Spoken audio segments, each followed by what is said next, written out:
We are looking at chapter 7 of our text, which deals with listening, receiving, and responding. We've looked at the nature of listening, the challenge of listening, components of listening, and now we get to the longest section, and that is types of listening responses. Think of someone that you consider a good listener. Why did you choose that person? Is it because they are understanding, friendly? Are they responsive? Are they able to maintain a conversational flow? So what do good listeners have in common? Well, they ask and answer questions. They provide reflective and responsive and relevant feedback. They offer their own perspective to the ideas being discussed. And they respond non-verbally by strong eye contact, nodding their heads, or leaning forwards into you and getting close. So listening responses can range. If you look at figure 7.3 in the text, it can range from reflective feedback, which invites the speaker to talk without concern of evaluation, to a far more directive response, and that's the far right-hand side. And this evaluates the speaker's messages. The primary goal of reflective feedback is to understand, to confirm, to affirm, to mirror what the speaker is saying. By contrast, on the other side, the primary goal of directive feedback is to judge the speaker's message and to provide some sort of guidance.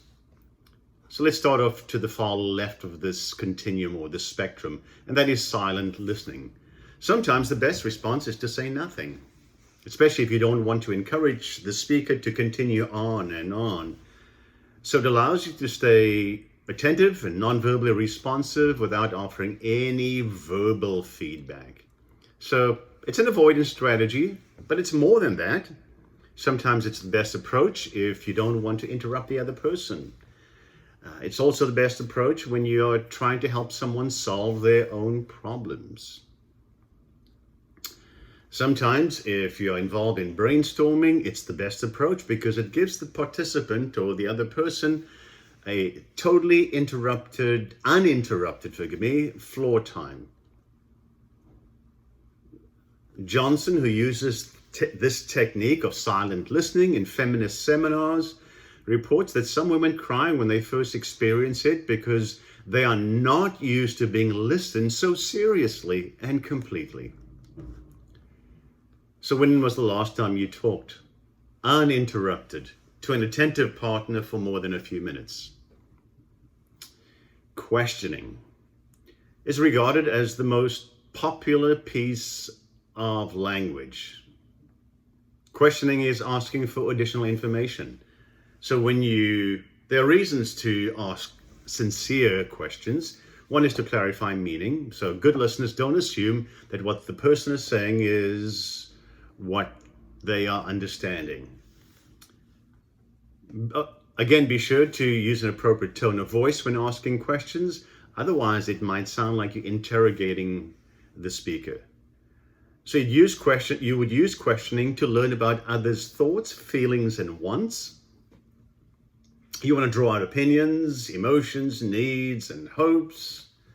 Very often you want to ask open questions, which allow for an extended response rather than a closed question. So, did you feel angry is a closed question. How did you feel is an open-ended question.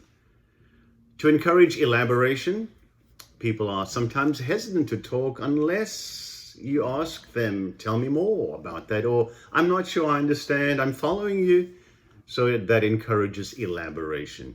To encourage discovery, asking questions can sometimes encourage others to explore their thoughts and feelings even further. So when you encourage discovery, you're not being involved in dispensing advice. And so it says that you have faith in the other person's ability to think for themselves and to come to their own solutions. To gather more facts and details, as long as the questions are not intrusive, of course. So not all questions are genuine requests for information. Sincere questions are aimed at understanding others. But counterfeit questions are really disguised attempts to send a message, not to receive one. disguised attempts to send a message, not receive one. So counterfeit questions come in several varieties. One, questions that trap the speaker, especially if you use a tag ending as "did you" or "isn't that right?" Here, the asker is looking for agreement, not information. Sometimes individuals use tags to coerce agreement or to accuse. You said you'd call at 5 o'clock, but you forgot, didn't you? Questions that make statements. Are you finally ready is more of a statement than a question. Questions that carry hidden agendas. Are you busy Friday night? Or what are you doing Friday night? Wise communicators answer questions that mask a hidden agenda cautiously with a response like, well, it all depends. What do you want me to do? Questions that seek a positive judgment. How do I look? Questions based on unchecked assumptions. Why aren't you listening to me? Assumes the other person isn't paying attention. What's the matter? Assumes that there is something wrong. So no question is inherently sincere or counterfeit, because the meaning and intent of any statement is certainly shaped by the context. So a slight change of your tone or facial expression can turn a sincere question into a counterfeit one, and vice versa. So what are you doing? When will you be finished? Or when will you be finished? Each of these questions can be asked in different ways, eliciting different responses. Gay, lesbian, and bisexual participants in a study said that they wanted to hear certain types of questions from those who listened to their coming out disclosures. Paraphrasing. Paraphrasing is providing feedback that restates in your own words the message that you thought the speaker sent. Note that the listener rephrased rather than repeated the message. So in effective paraphrasing, you restate what you think the speaker has said in your own words as a way of checking the meaning you've assigned to the message. So there are various types of paraphrasing statements. One is change the speaker's wording. Two, offer an example of what you think the speaker is talking about. And three, reflect the underlying theme of the speaker's remarks. So there are several reasons why paraphrasing assists listening. First, it allows you to find out if the message received is the message the sender intended. Second, paraphrasing often draws out further information from the speaker, much like questioning. And then third, paraphrasing is an ideal way to take out the heat of an intense discussion. So paraphrasing usually short circuits a defensive spiral because it assures the other person that, hey, I'm listening to you, I'm concerned.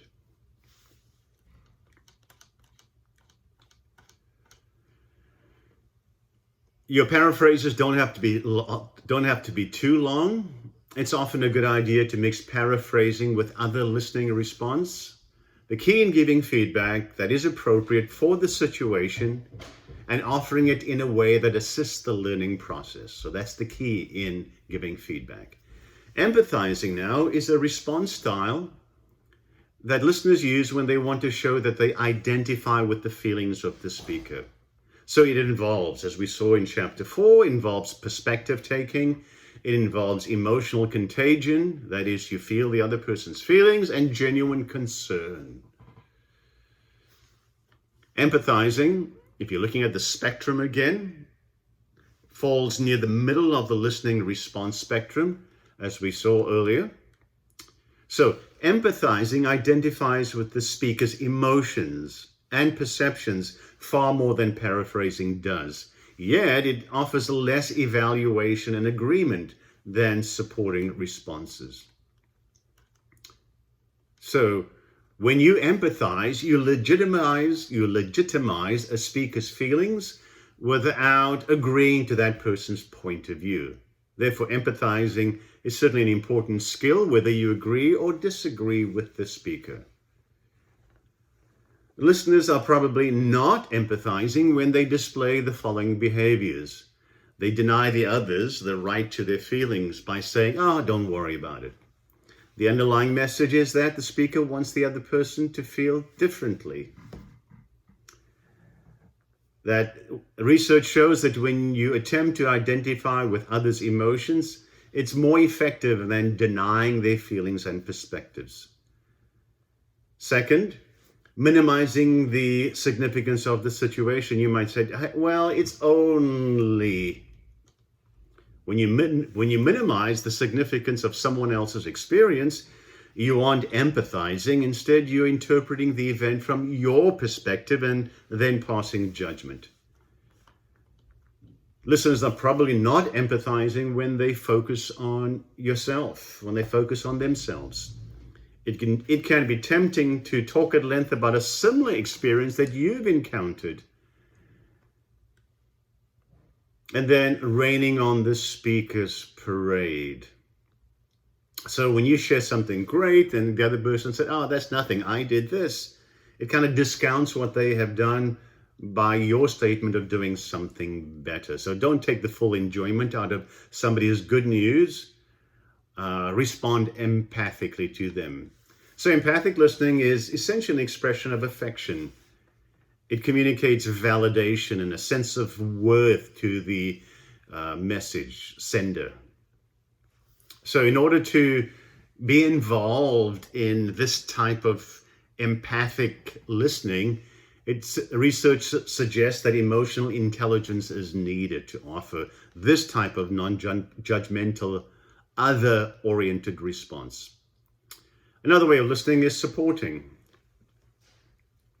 There are times when people want to hear more than a reflection of how they feel. So far, you've been reflecting how they feel. Supporting responses take listening even further. It advances the process of listening. It reveals the listener's solidarity with the speaker's situation. "You're right," or "Yes, you're a terrific person." So women are far more likely than men to give supportive responses when presented with somebody else's problem. And they are more skillful at composing and processing such messages. Women who aren't skillful at offering emotional support to their female friends run the risk of being shunned by these female friends. Men, on the other hand, tend to respond to others' problems by offering advice or by changing the subject. Men and women respond well to the same types of comforting messages, but even the most sincere efforts of supporting the other person don't always help. Sometimes the best thing is to not offer a cliche. Instead, just be silent. That's the best thing. As with the other helping styles, supporting can be beneficial, but only under certain conditions. One, make sure your expression of support is sincere. So don't agree if you don't agree. Phony agreement is worse than no support at all because it adds the insult of your dishonesty to the pain of the other person. Be sure the other person can accept your support. Sometimes people are so upset that they aren't ready to hear your support or anything positive. Focus on the here and now rather than the then and there. Focusing on the future avoids supporting in the present. Analyzing is another way of listening. In analyzing a situation, the listener offers an interpretation of a speaker's message. Of course, this can be effective, especially in helping someone see the alternative meanings to a situation. Research suggests that analytic listeners are able to hear others' concerns without being upset themselves, which of course can be an advantage in being objective and solving problems. In some other cases, analyzing can create more problems than it solves. First, your interpretation may not be correct. In that case, you confuse the speaker even more. Second, even if your analysis is correct, sharing it with the problem holder might not be useful. There's a chance that he or she will become defensive. So how do you know when it's helpful to offer an analysis? Here are some guidelines. Offer your interpretation in a tentative rather than an absolute fact. So maybe the reason is versus this is the what you should do. Your analysis ought to have a reasonable chance of being correct. So an inaccurate interpretation will leave the person confused. Make sure the other person will be receptive to your analysis. Even if you are correct, you won't help if they're not ready to hear. Be sure that your motive for offering an analysis is to truly help the other person and not show how brilliant you are. Evaluating is the next type of listening.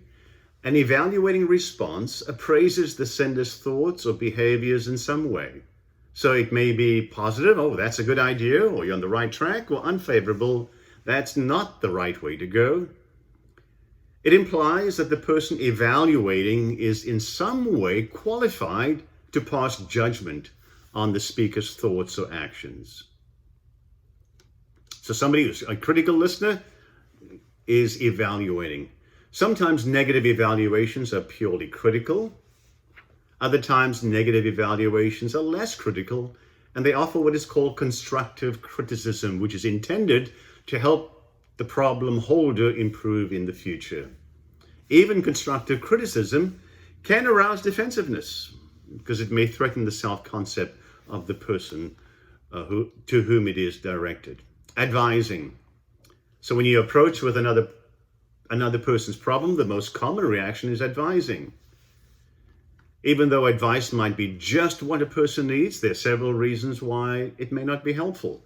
First, it may not offer the best suggestion on how to act. What's right for you as the listener may not be right for the speaker. Second, the position of an advice recipient is an unwelcome. Forgive me. Second, the position of advice recipient is a potentially unwelcome identity because it may imply inferiority, meaning that you are superior to the person, therefore you can give them advice. Third, a related consequence of advising is that it often allows others to avoid responsibility for their actions and decisions. So if something goes wrong, they take your advice, and something goes wrong, they can certainly pin the blame on you. Finally, people often don't want advice. They may not be ready to accept it, and instead may just need some time to talk out their thoughts and feelings. So, consider the following when trying to help others. Is the advice needed? Is the advice wanted? Is the advice given in the right sequence after you have offered empathizing, paraphrasing, and questioning responses to understand the speaker and the situation better? Then you can give advice. Is the advice coming from an expert? Is the advisor a close and trusted person? Is the advice offered in a sensitive, face-saving manner? No one likes to be belittled or bossed, even if the advice is good. So which response type should you use? Well, each one has advantages and disadvantages, as we have seen. It's probably wise to begin from the left side of the listening response spectrum: silent listening, questioning, paraphrasing, empathizing. These are what we refer to as active listening. And once you've been involved in these, you've gathered the facts and you've demonstrated your interest and concern, it's likely now that the speaker will be more receptive to you when you ask for information, when you use analyzing listening, evaluative listening, and advising responses. So you can boost your odds of choosing the best response by considering the following three factors. One, think about the situation and match your response to the nature of the problem. Sometimes people need advice. In other cases, they need your encouragement and support. And in still other cases, your analysis or judgment may be useful. Before considering the situation, you should also think about the other person when deciding which approach to use. And you need to be confident that you will be regarded as someone whose support is valuable and wanted. It's important to match the type of response you offer with the style of the person to whom it is directed. And finally, think about yourself when deciding how to respond. Most of us reflexively or automatically use one or two styles. Be sure to use some of the other styles or incorporate them in your listening repertoire of skills so that you can use the correct one at the right moment for the right person. It's a long section to this, so my apologies.